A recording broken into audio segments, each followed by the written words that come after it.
Porque se a minha voz incomoda você, é porque você é fraco demais. Se a gente fosse para hoje, Glauber, você que é um cara que é de segurança, a gente ia perder a guerra. A gente não tem homem no Brasil. Se soltasse um leão aqui e ele comer só homem, ele ia morrer de fome. E achar homem aonde? Só tem menino, só tem pivete, moleque, adolescente. Aí você vê um Lula, um cara incapacitado, incoerente, um cara que não sustenta o discurso, um cara que fica o dia inteiro falando besteira. Você põe um outro incompetente para cuidar do Ministério da Economia, o cara não sabe nem o que faz, acorda todo dia querendo taxar os outros. Por quê? Porque gente boa, gente inteligente, gente capacitada, gente que está dentro da realidade não quer ajudar. Por exemplo, o Lula tinha a maior rejeição e virou presidente. O Bolsonaro tem uma rejeição alta. Sim. As pessoas não entenderam, Glauber, que a democracia é movida pela popularidade. E não é ser... Você pega o cara mais poderoso que pisou na terra, Jesus. Ele tem rejeição até hoje.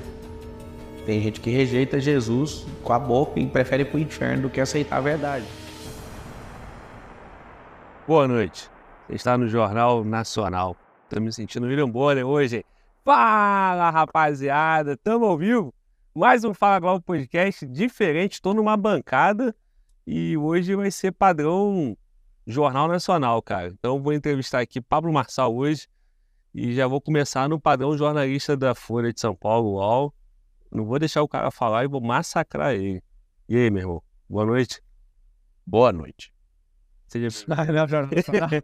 Cara, valeu, irmão. Prazer, bem-vindo a Fala Glauber Podcast, cara. Estamos num formato diferente, a nossa audiência aí já explicando. Nós tivemos um problema técnico no estúdio, né? Padrão Podcast. E estamos aqui no aquário do Estratégia Concurso, né? Onde acontecem as aulas, né? Os webinários do Estratégia. E foi a forma de entregar o conteúdo para vocês. Então, na vida é preciso tomar decisão tomada, estamos aqui. O Pablo está com a gente e vamos nessa, vamos começar. Podcast normal, entrevista, mas no formato diferente. Vamos para cima. E aí, cara, como é que tá essa caminhada aí? Eu tô vendo que você tá dando entrevista bastante, só tem um problema, tu não consegue falar, cara. O que tá acontecendo aí? Não, eu consigo falar sim. É porque tem muito militante no jornalismo e a galera não quer uma resposta, a galera quer protagonismo, quer fazer a pergunta, quer responder, quer colocar palavras na sua boca. E eu fui treinado para isso, né? Eu aguento ali a emoção, o sentimento e tá bem divertido, tô amadurecendo bastante. Sim, mas assim, tu foi eleito o inimigo, acho que ninguém na campanha vai ter esse caminho difícil igual o seu, né? E nós vimos essa mesma postura nas eleições de 2018 Sim. com o Bolsonaro, né? Então, aquele movimento da mídia tradicional, do setor de comunicação do Brasil, de atacar e de bater, né, de tentar derrubar a imagem do candidato, eu acho que vai ser a bola da vez, é isso? Cara, mas eu que tenho maior facilidade para conquistar o povo, sou comunicador, tenho ajudado milhões de pessoas já há muitos anos, eu acho que as pessoas estão enganadas ao meu respeito. Às vezes eu pareço aquele cara chucro, né, dos cortes aí na internet, é porque é um estilo que chama a atenção. Mas eu tô animado, cara. Eu tô me preparando para os debates. É difícil alguma coisa, né, uma habilidade de alguém num debate me chamar a atenção. Teve um cara que eu modelei para debate, que é um americano, William Lane Craig. E, sei lá, desde os meus 12 anos eu assisto o debate dele e sempre quis ser esse cara, sabe? William Lane Craig, conhece? Oh. Poxa, mano, assiste esse cara. Eu aprendi uma coisa com ele muito forte. Para discutir com a pessoa e para essa discussão prosperar, a gente precisa ter a mesma base.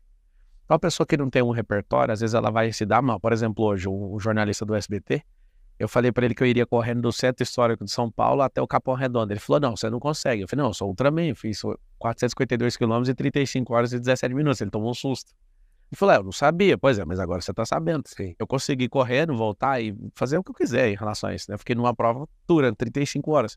O que é isso? Você aumenta seu repertório, aí a pessoa que está numa discussão, ela já começa a perder a potência. Então, quanto mais desafio você passou na vida, quanto mais habilidades, mais competência, mais network, mais experiência, mais cultura, você vai para o debate e isso aí já soma demais. Tem gente que é especialista de uma coisa só. Eu não quero ser melhor que o especialista, mas num debate, se o especialista sair 1 milímetro, ele já perdeu o jogo. Então tá sendo uma diversão para mim, sabe? Eu vejo as pessoas ali, eu consigo ler um pouco a alma da pessoa. É uma habilidade, né, de inteligência emocional, de frieza, de saber até a intenção que a pessoa está tendo ali na hora de fazer a pergunta. É muito interessante ver as pessoas torcendo para dar errado a coisa. Então, estou me divertindo bastante. E eu acredito que São Paulo vai mudar, viu? eu tô com esse propósito, nós vamos fazer essa nação se tornar a nação de primeiro mundo. Sabe o que me encanta, Glauber? É que as pessoas, o brasileiro ainda não tem um propósito de vida. A gente não... Você pergunta pro brasileiro, se quiser entrar no meu Instagram, Pablo Marcar 1, e dá uma rolada lá, uns 15 posts abaixo, você vai achar a comparação da China com o Brasil. Olha que louco. A China em 1990 tinha uns 390 e poucos bilhões de dólares de PIB. Em 90. Quem era maior que a China? Brasil. Tinha 426 bi, mais ou menos. Aí nós estamos em 2024. A China está com 21 trilhões. E o Brasil está com 2 trilhões. Ou seja, os caras cresceram assustadoramente 8,9 vezes, talvez, ou 8 vezes mais que o Brasil. Por quê? Porque eles deram um rumo para a China. Investiram tudo nas crianças, infraestrutura e matriz energética. E depois que fez isso dentro do país, começou a fazer para fora. Mas é um povo que colocou um propósito, desenvolveu um metacapitalismo absurdo. Eu tenho negócio lá e conheço a China.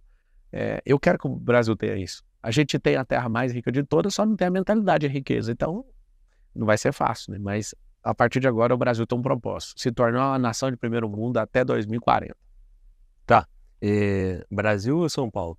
Cara, é Brasil. E São Paulo é o mini Brasil. Eu quero provar que isso funciona em São Paulo e carregar isso pro Brasil inteiro. Essa entrevista, só pra não deixar passar batido, eu acordei hoje cedo e falei, pô, o cara já tá dando entrevista, acho que foi 8 ou 9 da manhã. 8 da manhã. E aí eu vi esse episódio, né? E ele te questionava dizendo que você não conhece São Paulo, né? Que você não é natural de São Paulo, né? Assim como o Tarcísio também não é. De cara, eu assistindo aquela entrevista, eu falei, pô, será que o jornalista não sabe, então, que o povo de São Paulo quer alguém para resolver o problema? Porque Cara, se não fosse assim, o Tarcísio não ganhava, né? não, eu tava lá em Canoas, em Matias Velho, num bairro lá onde tava 100% alagado. Quando eu parava na porta de uma casa para salvar alguém, ninguém perguntou de onde eu era. Isso. Ninguém perguntou a música que eu ouço, quem que eu votei na última eleição. A pessoa só sorria e falava, tô salvo. A gente fica com esse bairrismo aí, no final das contas, ninguém é daqui. Ninguém é daqui, todo mundo vem de fora. Então, aí... Tipo, é uma bobeira, assim, pra ver se afeta o emocional, tá treinado pra aguentar a pedrada, tá tudo certo. Ele queria saber se você conhecia a cidade, né? Aí ele falou, como é que você vai fazer pra ir pro Capão Redondo? Aí você falou, eu posso até andando. Não, andando não tem como. Aí você, tem sim, eu vou correndo. E foi esse episódio. Mas aí, cara, é isso que eu te perguntei, né, no início, né, primeira provocação. Parece que você vai enfrentar o mesmo caminho que o Bolsonaro, que é o político que foi escolhido por setor de imprensa de atacar na rejeição. Então, você tem, aqui no canal eu percebo isso, eu reagi a um vídeo teu na quinta-feira e foi audiência alta e aquela audiência dividida, né? Eu vi que muita gente gostava e muita gente, pô, ô Glauber, você tem que conhecer mais quem é Marçal, Pablo Marçal, porque esse cara é isso, é aquilo e tal. Então eu percebi que tem muita rejeição também. Né? Então, assim... Que é a fórmula, né, do sucesso. Se você não tiver rejeição... Por exemplo, o Lula tinha a maior rejeição e virou presidente. O Bolsonaro tem uma rejeição alta. Sim. As pessoas não entenderam, Glauber, que a democracia é movida pela popularidade. E não é ser... Você pega o cara mais poderoso que pisou na terra, Jesus. Ele tem rejeição até hoje. Tem gente que rejeita Jesus com a boca e prefere ir pro inferno do que aceitar a verdade. Na verdade, o que você tem que pensar é o seguinte, você não precisa ser amado. Você precisa fazer o que você veio para fazer aqui na terra. E eu amo ter rejeição. Quando você tem rejeição, é o seguinte, a pessoa já deu um pedaço do terreno cerebral dela, você já entrou, você é dono do terreno. Agora você tem que construir algo, ela resiste, ela fala, não, o terreno eu já te dei, mas a construção eu não vou autorizar o alvará. Aí com o tempo você vai carregando e vai conseguindo. O que mais está acontecendo agora na eleição é um tanto de gente que me achava um babaca, um idiota, começou a ouvir e falou, mano, esse cara é da hora. Eu provoquei isso. É porque o método mais barato de ser conhecido no Brasil é provocando polêmica. Você estava vendo eu fazendo alguns pagamentos aqui e ouviu eu falando conta do Facebook, YouTube de milhões, você acabou de ouvir. Eu já tô cabeça doendo, só da quantidade de pagamento. Eu tava aqui autorizando a última linha dos pagamentos, aí fiquei pensando, poxa, todo corte meu que viralizou, isso aqui tá barato. Por quê? Porque se eu não desse conta de fazer isso, eu ia ter que investir alguns milhões a mais. Então, parecer um idiota no Brasil, por enquanto, é um bom negócio. Depois que você entrou no cérebro, você converte. Agora, se a pessoa não é verdadeira, se essa pessoa está longe da realidade, se essa pessoa realmente não tem o coração correto para fazer as coisas, ela não vai dar conta de converter. Então, assim, eu quero é que todo mundo me rejeite. Porque você me rejeitando, você acabou de dar um espaço no seu cérebro para mim. Deixa comigo que eu sou bão de construir, a gente vai construir ao longo do caminho. E agora, como mudar essa... Para construir positivamente? Aí, por exemplo, as pessoas verem que eu fui picado pelo espírito público, que eu estou lá na África construindo uma cidade do zero com alguns empresários, uma ONG de lá. E eu prometi, só sai daqui depois que a última família entrar na última casa. Os caras moravam em casa de lata que chegava a 50 graus alguns períodos do ano. E aí a galera, na época que eu fui lá, em 2019, Marcelo só veio gravar um stories. Eu tô lá até o final, fiz o compromisso. Então vai fazer 5 anos agora, final desse ano. E eu acredito que até o final do ano a gente tenha terminado. E comecei a ajudar em Moçambique, em Níger, na Nigéria e outros países também. Cabo Verde. Por que que eu tô falando isso? Porque quando a pessoa começa a conhecer o jeito que eu trato a minha esposa, os meus filhos, a minha família, os meus sócios, o tanto que eu quero que as pessoas prosperem, o tanto de aluno, eu tenho 1,5 milhão de alunos, o tanto que eu já contribuí com a restauração de casamento, com libertação de vício emocional, né, que leva a pessoa a usar droga, pornografia, os cambal. É um tanto de coisa que eu já contribuí que a pessoa gostando ou não fala, mano, esse cara tá ajudando, esse cara quer servir. Eu não quero agradar ninguém, mas eu quero servir todo mundo. É igual um garçom. O garçom tem a melhor comida. Você não dá conta de comer, o problema é seu. Mas eu tô servindo. E quero servir a nação por um período na política. Eu acredito que gente que entende riqueza, gente que entende mentalidade, gente que não é politiqueiro, gente que dá conta de falar a verdade e assumir, gente que não precisa da máquina pública para nada, para nada. Uma pessoa do meu nível só tem a perder. Acredito que dos pré-candidatos à Prefeitura de São Paulo, eu sou o único que tenha muito a perder a mexer com isso. Mas mesmo assim eu quero servir. Eu senti no coração e vou embora. Uma coisa que me chamou a atenção foi a tua história. Eu falei, pô, o cara tá casado com a mesma mulher, tem 4 filhos, né? 4 filhos, e falou que casou virgem ainda. Eu falei, pô, irmão, os machos aí, pô, acho que poucos têm essa moral, né? De falar, pô, casei virgem, tô com a mulher, tô com a família, né? E enquanto a gente é ensinado, né, como moleque, né?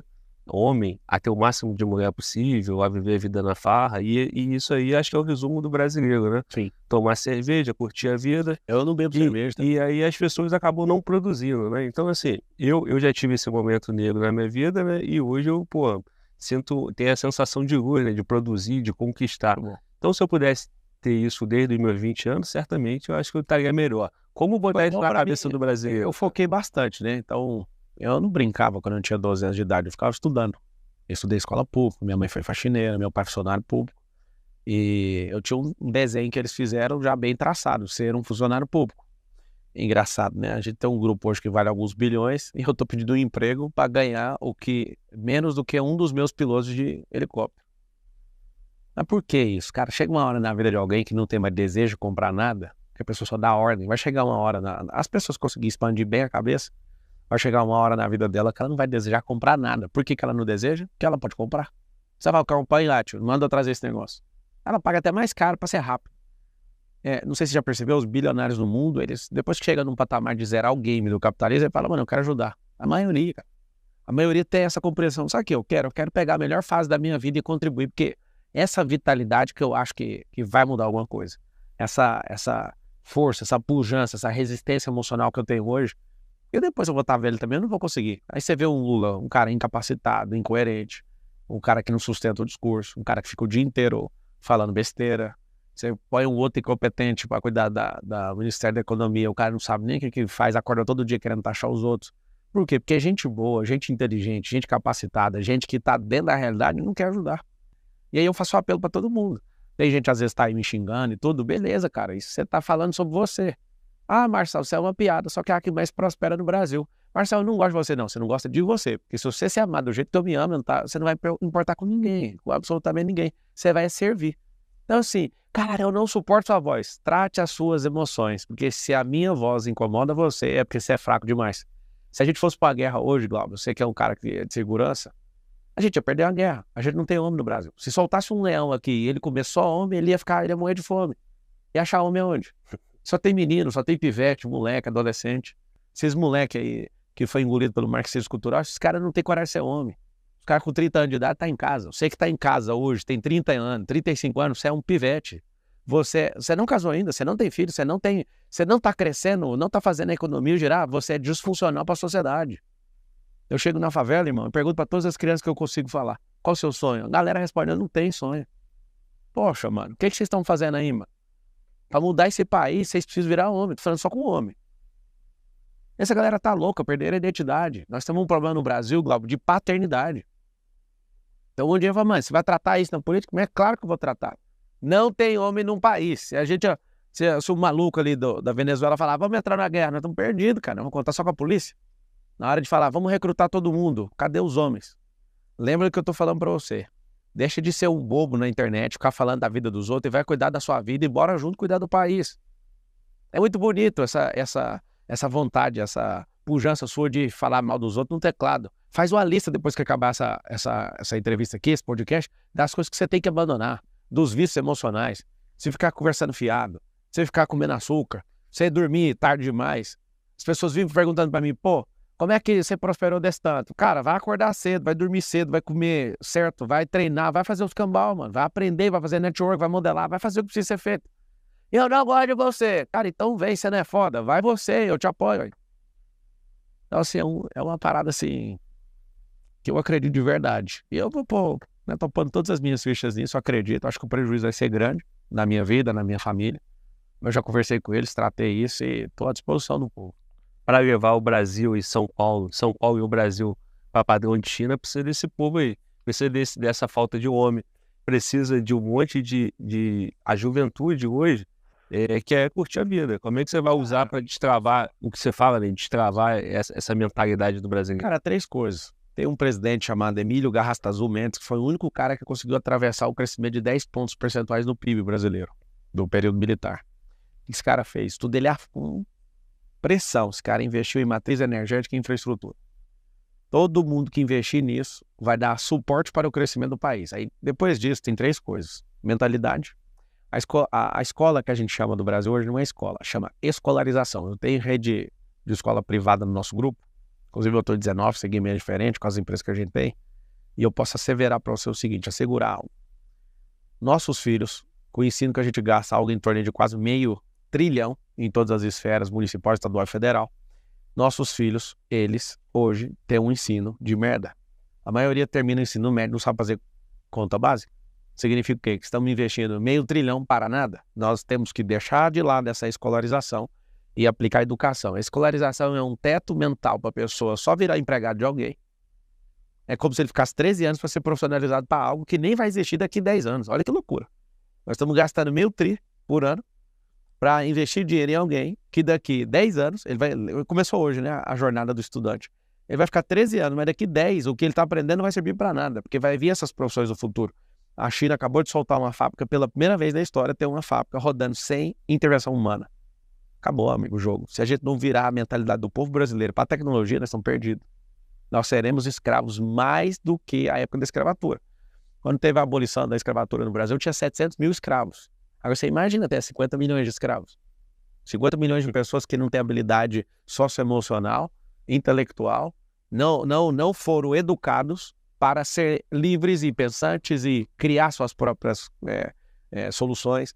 Por exemplo, uma empresa japonesa tem mais patente que o povo brasileiro inteiro. Mas qual que é o nosso problema? Falta inteligência aqui? Nunca. Falta educação. Presta atenção no que eu estou falando. Uma empresa no Japão tem mais patente registrada que o povo brasileiro inteiro. Por que nós somos assim? Por que a gente não dirige carro da nossa marca? Por que os computadores que a gente tem não é da nossa marca? Por que as câmeras fotográficas que a gente usa não é da nossa marca? O nosso povo é um povo que aceitou. Pisa no solo mais rico do mundo, mas faz de tudo para parecer bobo. Faz de tudo para ser escravo tecnológico dos outros. Vende matéria-prima a preço de tonelada e depois compra isso produzido a preço de grama. Você imagina um cara vender uma matéria-prima a preço de tonelada e depois é o que a indústria farmacêutica faz. Eles compram tonéis e esses tonéis eles compram em tonelada. Por que a indústria farmacêutica é poderosa? Porque os caras vendem em grama. Paga preço de tonelada e vende em grama. E aquele é o segredo. Por que o brasileiro não entende isso? A minha revolta é que a chance que a gente tem de mudar o Brasil está aqui agora, na minha frente, com a cidade de São Paulo. A cidade de São Paulo é o mini Brasil. O que acontecer aqui vai desencadear nas outras 5.556 cidades. Eu acredito demais em São Paulo. São Paulo funcionando, cara, já era. São Paulo de volta para o futuro, nós vamos ter uma nação de primeiro mundo em poucos anos. E as pessoas precisam de aprender isso. Tem 2 perfis, o Glauber, mentais aqui no Brasil.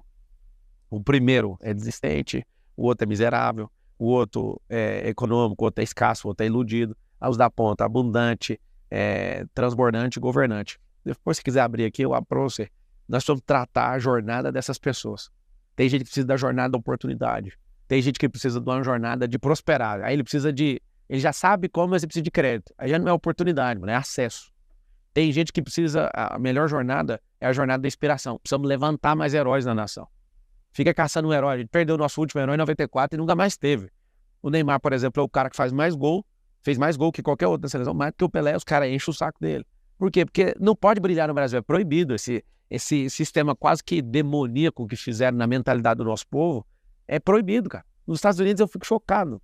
Tem casa lá, chega com um carrão, o americano, cara, olha pra mim, dirigindo um carro, ele tá nem aí se eu sou brasileiro ou não, ele olha pro carro e fala, nice car, carro legal, good job. Aqui no Brasil, roubou, não sei o quê, tá. Ah, é vendedor de curso. Vendedor, sabe por que eu faço milhões com curso? É porque o Brasil não tem educação. Se tivesse, não ia vender. Nós estamos aqui no ambiente de vender também curso para concursados, porque o Brasil não nos preparou para fazer isso. Gastamos meio tri, né, em todas as esferas da sociedade brasileira, para escolarizar as pessoas, e aí elas não entenderam. Ao invés de me xingar, por que você não lança seu curso? Todo mundo que fizer curso vai vender, ué. Eu ensino isso para todo mundo também. Então, irmão, é o seguinte, nós estamos diante de uma revolução. Só que para ter isso tem que ter uma revolta. E não é contra uma pessoa, não é contra um povo, é a favor do nosso futuro. Revolucionar nosso comportamento, os nossos hábitos, as nossas atitudes e falar, nós somos um povo e nós vamos conseguir.